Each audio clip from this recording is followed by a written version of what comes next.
Bonjour. Today we're learning about faire.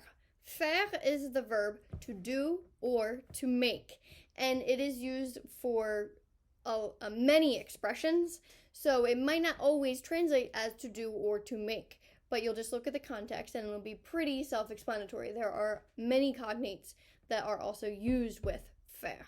So here again we have our trusty table. And you should know, by looking at this, that faisons is going to go with nous if nous is your subject.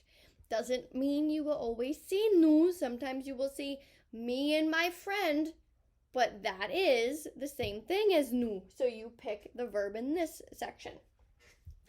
And again, so let's go over the pronunciation. We have je fais, don't pronounce the S.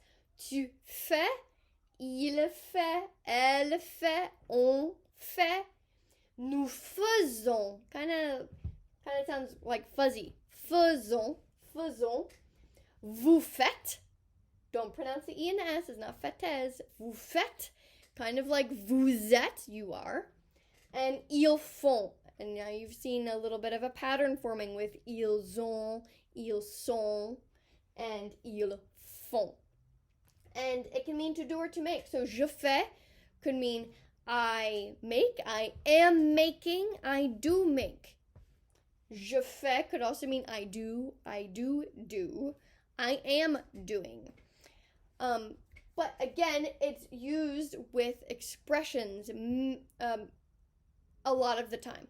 So it's not just going to be I make something, like I'm making cookies. It could mean that, but it could also be an expression, for example, as I jog. Je fais du jogging. So I do jogging, I do jogging, I am doing jogging, or I jog, I do jog, I am jogging. So you don't always even need to put the word do in there. It's just part of the expression. In the next video, we'll go over some more of these expressions.